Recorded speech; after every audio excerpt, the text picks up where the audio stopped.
this session, which will be a fairly smart affair, quick affair, and be followed by more food and drink, afternoon tea break. So it's not over yet. In this session, we're going to be talking about the liquor licensing role.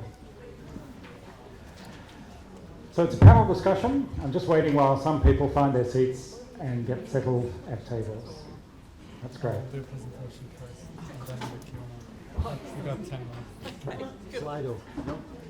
If you want to ask a separate question, Yeah, good idea. So, Get those shoes.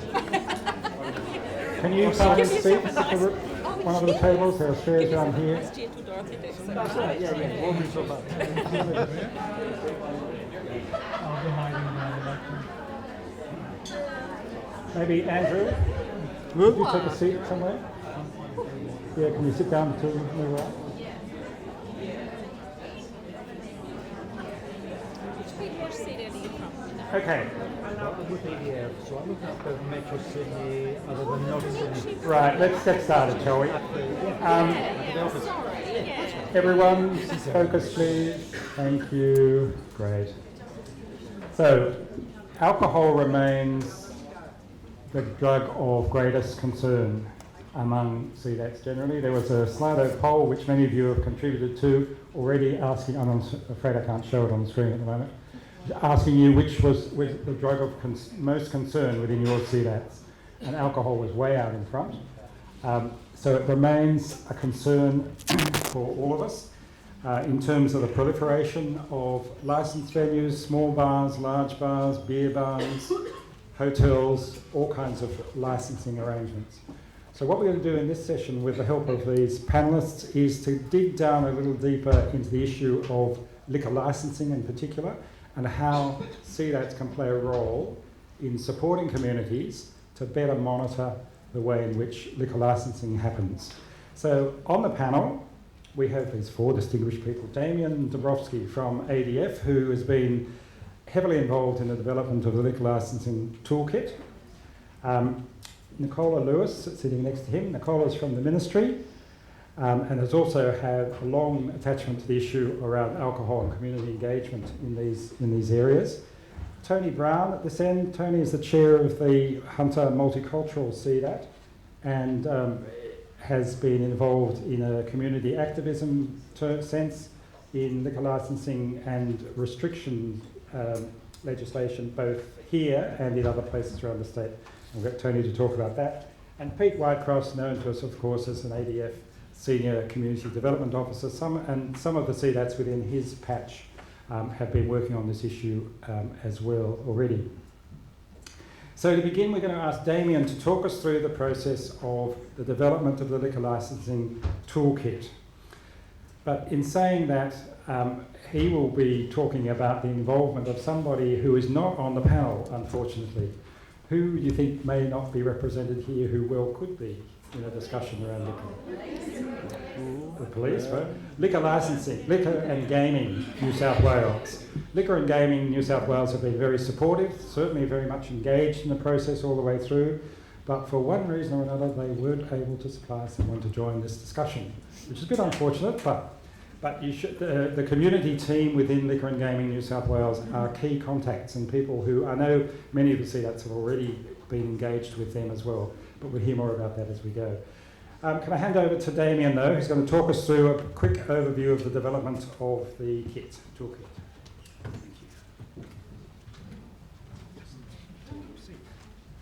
Beautiful. Thank you, Norman. First of all, I'd like to acknowledge the traditional custodians of the land that we're meeting upon today, the Awabakal people. And I'd also like to pay my respects to the elders past, present, and future, and also pay my respects to any Aboriginal people in the room today. So as Norman mentioned, I'm going to talk about the liquor licensing toolkit. I know it's not a word that rolls off the tongue that easily, and some might find it a bit overwhelming, so I'm trying to break things down a bit. In general, it's about the availability of alcohol, as you can see there. And I would like to thank all the previous speakers as well, because it's actually been a bit of a theme today. Everybody's mentioned this toolkit. I know there might be some anticipation out there as well, like what's this toolkit, what can we do about it, how are the CDATs getting involved. So I'll try to break that down for everyone today. So first of all, what is a toolkit? Basically, at the moment, it's live on the website. So that's the CDAT website that you can see there. So you basically put in adf.org.au/alcohol toolkit. That's how you get access to it. So it's available to everyone, including the general community, even though it was mainly developed for CDATs. So some of the history here. Again, I'd like to acknowledge the people that have done this work before the ADF in New South Wales Health, including Mr. Tony Brown here as well today. So it actually started with a partnership grant to Northern Beaches CDAT.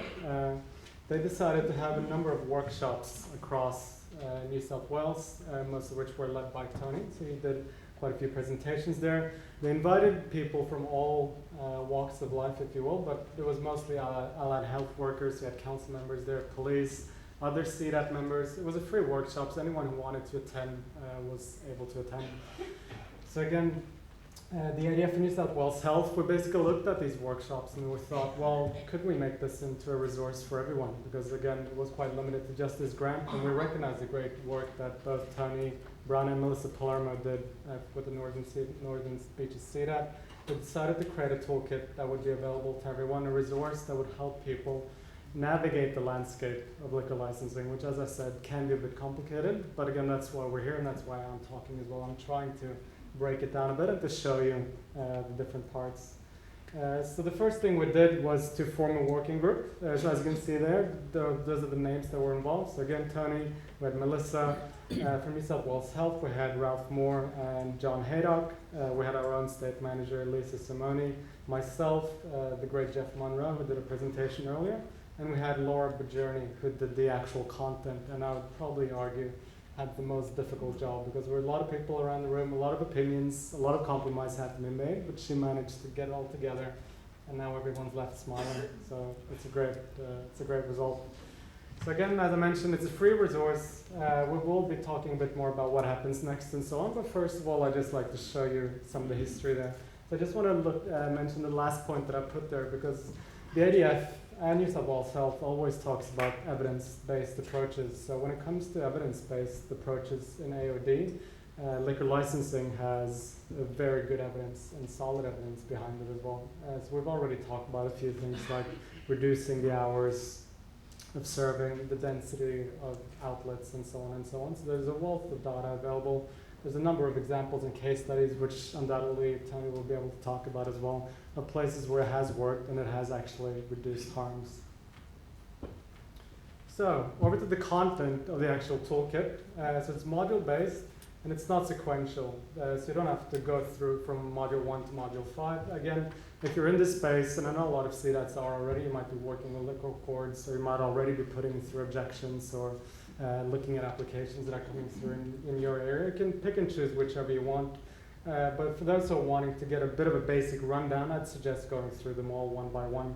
So the first one is called Why It Matters. So that basically looks at the reasons why liquor licensing has an effect on the community and the changes and the things the community can do as well, as it's pretty self-explanatory. Being Proactive looks at things that the community and the CDAT specifically can do as well in this field. The development applications is actually a stage that is before the liquor licensing applications, but it has a big effect as well. So if you're wanting to look at even more prevention or preventing things before they even go down towards liquor licensing, you can look at the developmental stage as well. Then you have the meat of the toolkit, if you will, which is the liquor license application. So again, that tells you how to navigate the Liquor and Gaming New South Wales website, because as Norman mentioned, they're the people and the organization that actually approves or disapproves or rejects or decides the outcome of the application. So again, this toolkit tells you how to navigate that website, because again, we don't have any decision-making process. It's Liquor and Gaming New South Wales, but we can show you how to get information, how to figure out what licenses are coming in your area as well. Because again, you want to make it relatable. If there's applications coming from quite far where you are, you might not find it that relevant. But of course, there's a number of ways to search and navigate the website. We'll be talking through that. The last point is just about more strategy. So a lot of people think that, okay, you should only look at the density and the crime data and so on, but there's actually other things you can look at as well, like disturbance complaints and noise complaints and alcohol advertisement. So again, people might feel a bit overwhelmed. It's quite a heavy topic. There's a lot of information. So we're trying to break this thing down as well and make it a bit more engaging. So we've got things like images and videos in there. Hopefully a lot of people recognize some of those names. Tony's obviously with us today. So he's recorded a video looking at the community perspective. So he's, again, as Norman mentioned, he's done quite a bit of work. He's got a lot of examples of community action and communities that have come together relating to liquor licensing applications. Michael Livingston also talks about the evidence around this, and I guess people around the Newcastle area would know his name because he's done a lot of work around the lockout laws and things like that as well. Previous ADF staffer Julie Ray also talks about the primary prevention approach and the importance of that around liquor licensing. And then Kypros Kypri also from Newcastle University talks more about the evidence and some of the results from various research. So this is the process, and again, as I told, it's quite complicated, but again, we're trying to make it easier to navigate. So there's a lot of stages involved, but again, the focus for CDAT is actually providing a bit of a community voice. So again, the data, all the health, the raw information, such as the stats and so on, that's all coming through other sources. So for the CDATs, the only thing they have to focus or think about is what does the community feel, what are they thinking, anecdotal stories, things they can share, basically to provide a bit of a voice from the whole community. So not looking at, what are the crime rates in that area, what's the alcohol density and so on, because other people are doing that already. Local health districts, for example, police in New South Wales and so on, they're all mandated to provide responses already. So this is actually looking at just the CDATs and then the role they can play. So I'd like to just mention as well that this was a great example of a collaboration and partnership as well at the ADF. So again, we were involved with a lot of people. Again, I'd like to give a shout out to Laura, who did all the content and developed the toolkit itself. Liquor and Gaming, they've been involved throughout. Obviously, they're not here today, but they've looked at the content of the toolkit. Again, it has to be correct because, again, we don't want to give advice that's not factually correct. It doesn't reflect the guidelines and the information they provide to applicants as well. And they've also promoted the toolkit, so they're linking it on their website as well, in addition to all their various toolkits and booklets that they provide.